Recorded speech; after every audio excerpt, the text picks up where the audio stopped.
Sveiki visi. Norėdami naudotis mūsų tinklalapio funkcijomis turite prie jo prisijungti, o tam reikalinga paprasta registracija. Apsilankę mūsų tinklalapyje rasite mygtuką Registruotis. Paspaudę šį mygtuką pamatysite registracijos formą. Šioje formoje yra vos keletas būtinųjų laukelių. Pirmas iš jų yra vartotojo vardas. Tai nėra jūsų ir neturėtų būti jūsų asmeninis vardas. Vartotojo vardas rašomas naudojant tik mažasias raides. Tam kartui panaudosime štai tokį paprastą slapyvardį. Žinoma, jūsų slapyvardis turėtų būti unikalus. Sekantis yra slaptažodžio laukelis. Slaptažodis turi būti pakankamai stiprus, todėl privalo atitikti tam tikrus reikalavimus. Visus reikalavimus rasite paspaudę štai šį klaustuką. Čia yra išvardinti visi slaptažodžių taikomi reikalavimai.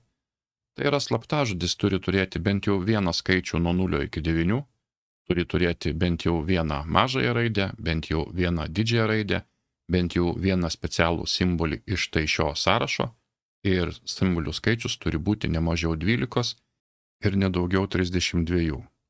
Štai įvedžiau tokį slaptažodį, kuris atitinka visus reikalavimus ir kaip matote, visi reikalavimų punktai yra pažymėti žaliais paukšteliais.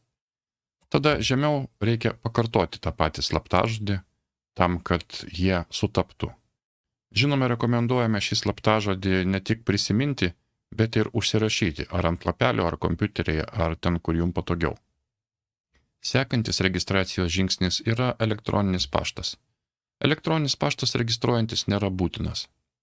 Galite pilnai naudotis mūsų tinklalapiu ir nenurodę savo elektroninio pašto. Tačiau jis yra būtinas tokiu atveju, jeigu jūs pamiršote slaptažodį ir reikia jį atkurti. Be elektroninio pašto atkurti slaptažodžio jūs jau nebegalėsite. Todėl jį galite įvesti, o galite įvesti vėliau, tai bus įmanoma padaryti per savo paskyros nustatymus. Kadangi tai yra tik mokamasis vaizdo įrašas, šiam kartui naudosiu fiktyvų elektroninio pašto adresą. Tačiau įvedę savo tikrą elektroninio pašto adresą, jūs į jį gausite elektroninio pašto patvirtinimo nuorodą, kurią paspaudę patvirtinsite savo elektroninį paštą mūsų tinklalapyje. Sekantis žingsnis yra štai šis saugos kodas, kurį reikia pakartoti ir įrašyti į šalia esantį laukelį. Šis saugos kodas turi skaičius bei didžiasias ir mažasias raides. Didžiosios bei mažosios raidės turi reikšmę. Jeigu šis saugos kodas nėra aiškiai matomas, pabandykite sugeneruoti naują saugos kodą. Jeigu ir šis nėra pakankamai gerai matomas, po kurio laiko galėsite sugeneruoti ir dar kitą saugos kodą. Na, o dabar mes pabandysime jį tiesiog suvesti. Tai yra P mažoji, 3, M mažoji, C ir 2.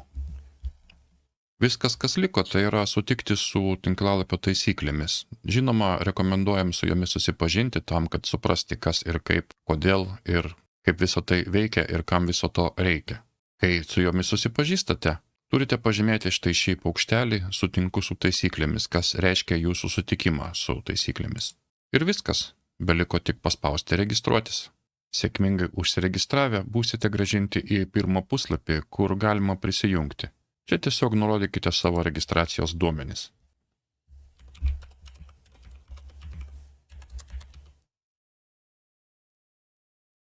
Tam, kad nebūtumėte po kurio laiko atjungti, paspauskite štai šį mygtuką prisiminti mane. Ir tada spauskite prisijungti. Štai ir viskas, jūs jau ir prisijungite. Keisti savo paskyros duomenis galite nuėję į savo paskyros nustatymus. Ten rasite tiek savo vartotojo vardą, tiek rasite pagrindinį slapyvardį, kurį galite nurodyti jau naudodami ir didžiasias, ir mažasias raides. Šie abu dalykai, tiek vartotojo vardas, tiek jūsų slapyvardis pagrindinis, bus matomi visiems tinklalapio vartotojams.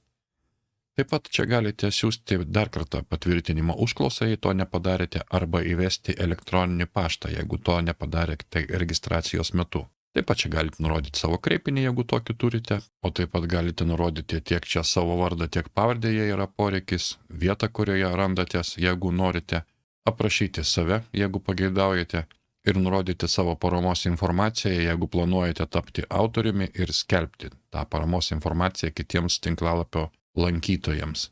Taip pat čia galite nurodyti ir jūs dominančius raktažodžius. Ir viską užsaugoti. Štai ir viskas. Tikiuosi, kad šis trumpas įrašas padėjo jums susigaudyti, kaip registruotis mūsų tinklalapyje, jeigu tai nepavyko iki šiol. Ačiū už dėmesį ir iki susiklausimo.